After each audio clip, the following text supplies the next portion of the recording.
Leo Varadkar has warned Boris Johnson his Brexit plan has backfired amid a huge backlash over proposals to override parts of the withdrawal agreement. Ireland's Deputy Prime Minister has said Downing Street has made a mistake by putting forward an internal market bill to change elements of the trading relationship in Northern Ireland. Mr. Varadkar added the bill, which risks breaking international law, could also undermine any future trade deals with the rest of the world, including with the US. Speaking in Kildare, ahead of the vote in the UK's House of Commons later this evening, Mr. Varadkar said, "I think what they have done, if it was a negotiating tactic, has now backfired. Countries all around the world, the US and other countries, are wondering if this is the kind of place we can do any deal with or any treaty with." The internal market bill sets out the way trade within the UK will work once outside the EU's single market and customs union. Mr. Johnson has received widespread criticism from Brussels,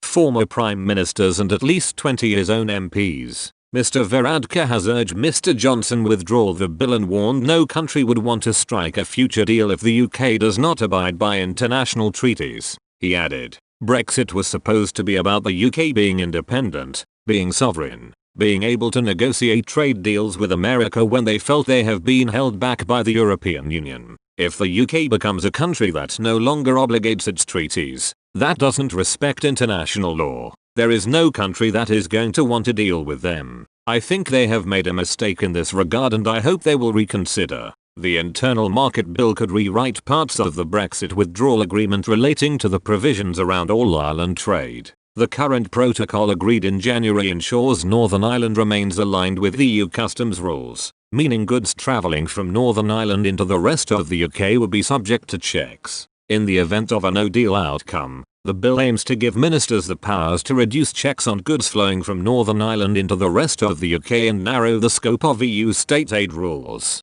Speaking in the House of Commons this afternoon, the Prime Minister said he hoped the legislation would not be required but said it is necessary legal safety net to protect the relationship between Great Britain and Northern Ireland. The Prime Minister took the unusual step of opening the debate and insisting the bill is essential for guaranteeing the economic and political integrity of the UK. With trade talks remaining on the brink, Mr. Johnson accused the EU of using Northern Ireland as a weapon in negotiations. He said, "In recent months the EU has suggested that it is willing to go to extreme and unreasonable lengths using the Northern Ireland Protocol in a way that goes well beyond common sense simply to exert leverage against the UK in our negotiations for a free trade agreement." He warned that the EU could seek to act in other absurd ways, by placing tariffs on trade within the UK. Mr. Johnson said that if they fail to negotiate in good faith the UK must introduce a package of protective powers.